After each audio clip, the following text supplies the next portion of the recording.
हैं। What is the primary purpose, main purpose क्या है? प्लोइंग, प्लोइंग इन क्रॉप प्रोडक्शन। प्लोइंग कैसे कहते हैं बेटा? बेटा प्लोइंग जो है वो प्लफिंग को ही कहते हैं। अब बताओ कौन कह रहा था बी? प्लफिंग क्यों करते हैं हम? मैंने बताया था क्योंकि एरेशन हमें चाहिए सॉइल के अंदर। What is the primary purpose of ploughing? Weed हटाने के लिए। वीड हटाना इज नॉट प्राइमरी पर्पस। अगर ये प्राइमरी पर्पस होता तो वीडिसाइड का हम इस्तेमाल क्यों कर रहे थे बाद में? क्योंकि वीड रह गई ना। तो प्लफिंग का प्राइमरी पर्पस ये नहीं होता। प्लफिंग का प्राइमरी पर्पस क्या होता है, या प्लफिंग को ही हम प्लोइंग कह देते हैं, उसका प्राइमरी पर्पस होता है एरेशन, यानी कि हवा आ जाए। ठीक है, एरेटिंग यानी कि एरेशन, हवा आ जाए, सॉइल के पार्टिकल के बीच में क्या आ जाए? हवा। समझ गए? चलो ये वाली चीज तो भैया बहुत लोगों की गलत हो गई। इसका जवाब है ए। ठीक है, this is the correct answer. चलो बहुत बढ़िया। हाँ बिल्कुल सही कहा। कौन सी रबी क्रॉप है? कौन सी है आपकी? वीट। कौन सी है बेटा? Wheat is the rabi crop. ये हमें पता है, बिल्कुल रटने वाली बात है, कोई बहुत लंबा चौड़ा मैंने वो नहीं दिया था।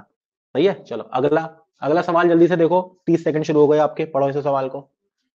What is the process of separating grain from harvested? यानी कि हमारे पास शाफ है, उसमें से हमें ग्रेन निकालने हैं। हार्वेस्टेड है हमारे पास क्रॉप, यानी कि शाफ है हमारे पास, उसमें से हम ग्रेन निकालने हैं। तो इसको सेपरेशन वाले प्रोसेस को हम क्या कहते हैं? भाई हार्वेस्टिंग तो हो चुकी, अब हार्वेस्टिंग थोड़ी कहेंगे, हार्वेस्टेड है ऑलरेडी। ठीक है, सोइंग का मतलब होता है लगाना, और रीपिंग और हार्वेस्टिंग एक ही बात है, हार्वेस्टेड क्रॉप है। ठीक है, तो हम क्या कहते हैं इस प्रोसेस को? Threshing. This is the correct answer. Threshing is the correct answer, यानी कि B is the correct answer तीसरे वाले का। चलो बहुत बढ़िया। चौथे वाले का बताओ जल्दी से, चौथा वाला क्या कह रहा है हमसे? चौथे वाले का बताइए। Which method of irrigation involves the direct application of water to the root zone plant? भैया रूट जोन पे मैंने बताया था, प्लांट है, प्लांट की रूट के पास प्लांट वो हो रहा है, वाटर डाला जा रहा है। तो कौन सा सिस्टम था वो? ड्रिप इरिगेशन था ना, बूंद बूंद करके टपक रहा था पानी। जहां पर पानी की कमी होती है बहुत, ड्रिप इरिगेशन होता है, यानी कि रूट जोन के पास, यानी कि रूट के पास हम डाल रहे हैं। तो 4 का ए, जो भी लोग कह रहे हैं यहाँ पे, काफी लोगों ने कहा, सैफुद्दीन दिया है, मेरे एजाज, मोस्टली लोगों ने कहा कि ए है, तो भैया ए है, बिल्कुल सही बात है। सही है। चलो अब ठीक है, तो P plant, which of the following is an example of leguminous crop? Leguminous plant कौन सा है? P plant. ठीक है, इसकी रूट के अंदर, रूट के अंदर क्या होते हैं? लेग्यूम्स होते हैं। क्या होते हैं? लेग्यूम्स होते हैं। और इस लेग्यूम्स के अंदर कौन रहता है? बैक्टीरिया। बैक्टीरिया रहता है। कौन सा बैक्टीरिया रहता है? Rhizobium bacteria. ये वाली बात बताई थी मैंने, याद करना। राइजोबियम बैक्टीरिया रहता है, जो क्या करता है? नाइट्रोजन को फिक्स करता है, नाइट्रोजन फिक्सेशन करता है। सही है, राइजोबियम बैक्टीरिया रहता है, लेग्यूम। पी प्लांट है आपका। चलिए C is the correct option. Okay, अगला हम सवाल देखते हैं। क्वेश्चन नंबर 7 जल्दी से बताइए। What is the purpose of adding nitrogen fixing bacteria to the soil in crop production? Purpose क्या है नाइट्रोजन फिक्सिंग बैक्टीरिया को ऐड करने का सॉइल में क्रॉप प्रोडक्शन के लिए? क्या पर्पस है आखिर, क्या करता है नाइट्रोजन फिक्सिंग बैक्टीरिया? जल्दी बताओ 7 का।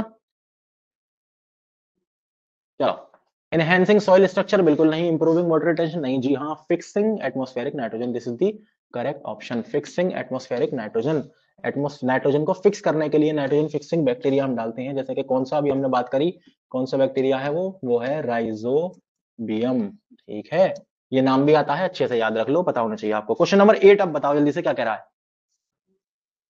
देवी और सज्जनों, क्या है आपका जवाब? 8 का ए। बिल्कुल सही, बिल्कुल सही। ट्रांसप्लांटिंग, ट्रांसपोर्टेशन से याद करो, ट्रांसपोर्टेशन, ट्रांसपोर्ट करना, एक जगह से दूसरी जगह ले आना।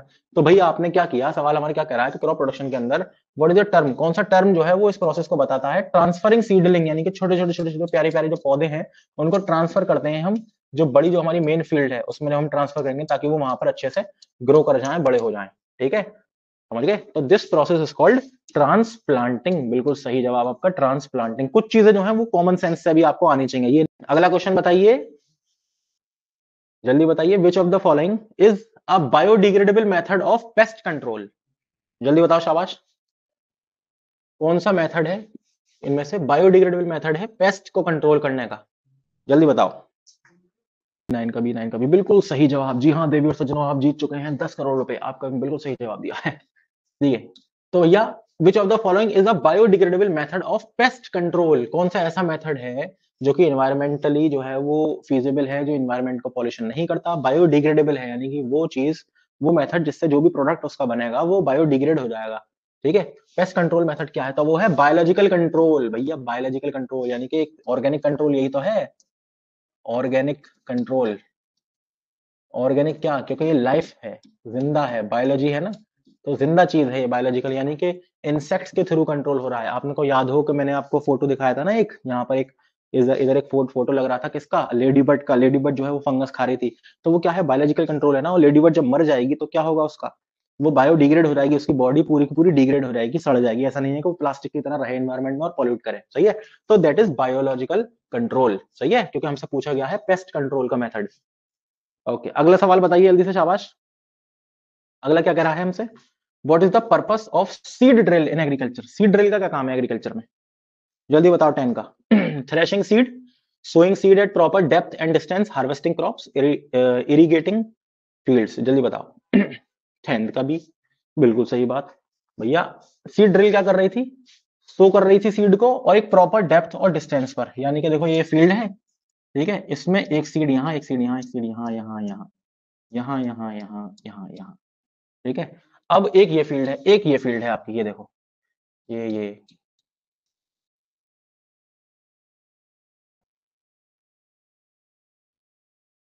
कौन सा तरीका सही है, ये वाला एक प्रॉपर डिस्टेंस है हर सीड में, ठीक है। तो जो प्लांट होगा वो बिल्कुल डिस्टेंस में आएगा, हमें समझ में आएगा कि भाई ये पूरी लाइन है प्लांट की, ठीक है, पूरा डिस्टेंस है, एक पैटर्न बना। क्या यहाँ पे कोई पैटर्न नजर आ रहा है आपको, एक साथ है बहुत सारे, कुछ बहुत अलग है अकेले हैं, कुछ एक साथ हैं बहुत सारे।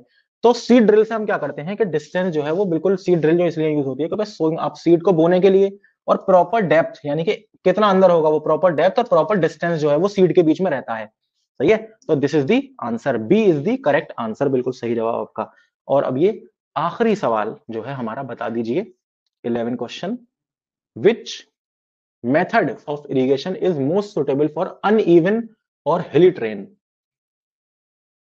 ये बताओ। ये देखें कितने लोग बता पाते हैं अच्छे से।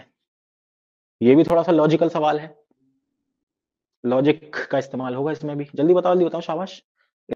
देखो कौन सा मेथड, इरिगेशन का कौन सा मेथड सबसे ज्यादा बढ़िया है, बेहतरीन है, अनइवन, अनइवन मतलब कि खुरदरी सी कोई ऐसी सरफेस जो अनइवन है, और हिली जैसे कि माउंटेन टाइप का जो है ना, जैसे आप यहाँ पे उगाए हुए हैं। तो भाई कौन सा मेथड है, ड्रिप इरिगेशन, नहीं वो तो बिल्कुल उस पर बिल्कुल नहीं भाई। अगर आप पाइप कैसे लगाएंगे, आप पाइप देखो यहाँ से उड़ गया, मान लो एक प्लांट यहाँ है, तो पाइप कैसे मोड़ोगे आप, नहीं मोड़ोगे ना, सही है। तो ड्रिप इरिगेशन तो कैंसिल। सरफेस इरिगेशन, कभी सरफेस पे कैसे करोगे आप इरिगेट, मान लो यहीं पे पानी भर जाएगा, सही है, ये भी हट कट गया हमारा। सब सरफेस यानी कि सरफेस के नीचे से इरिगेशन, बिल्कुल नहीं, ये तो होता ही नहीं है, हो ही सकता। क्या बचा, sprinkler. Sprinkler is the correct option, यानी कि देखो आपने स्प्रिंकलर लगा रखा है यहाँ पे, ये नोजल घूम रहा है और ये पानी फेंक रहा है हर जगह, ठीक है, आपने लगा रखा है और ये पानी फेंक रहा है हर जगह, ये पानी यहाँ भी फेंक रहा है, ये पानी यहाँ भी आ रहा है, हर जगह आ रहा है। तो स्प्रिंकलर सिस्टम जो है, जो बौछार पानी की करता है, वो ये नहीं देखता कि सरफेस कैसी है, वो हर तरह की सरफेस पर बौछार करता है, पानी को पहुंचाता है। तो वही तो है हमारा सबसे बेस्ट तरीका, जो हिली एरियाज होते हैं, जो अनइवन मतलब कि एक जैसी, ये होती है even surface and this is called uneven surface, ठीक है। तो अनइवन सरफेस पे किस तरह का इरिगेशन जो है बढ़िया है, वो है स्प्रिंकलर टाइप ऑफ इरिगेशन, जिसमें हम स्प्रिंकलर सिस्टम का इस्तेमाल करते हैं। ओके, ये कौन कह रहा है भैया ड्रिप इरिगेशन, रेहान अहमद, गलत। 11 का है बी, 11 का है बी, ना कि ए, सही है। चलो साहब, आपकी चैप्टर की कहानी हो गई खत्म, फिनिश, टाटा बाय बाय। इस चैप्टर में जो भी चीजें इंपॉर्टेंट थी हमने सब डिस्कस करी, और हमने पूरा चैप्टर पढ़ने के बाद हमने आखिरी की जो 2 वीडियो, मिसलेनियस पार्ट 1 और मिसलेनियस पार्ट 2 में हमने डिस्कस किए क्वेश्चन अभी, और हमने डिस्कस किया कि जो भी और चीजें एक्स्ट्रा में जो आ सकती हैं इस चैप्टर से रिलेटेड, वो क्या होती हैं। तो आपको 5-6 वीडियो में, शायद 6 लेक्चर में आपका ये चैप्टर पूरा अच्छे से, 6 या 7 लेक्चर में आपका पूरा चैप्टर बहुत अच्छे से हो गया। अगला चैप्टर हम करेंगे माइक्रो ऑर्गेनिजम्स, फ्रेंड्स एंड फो, ठीक है।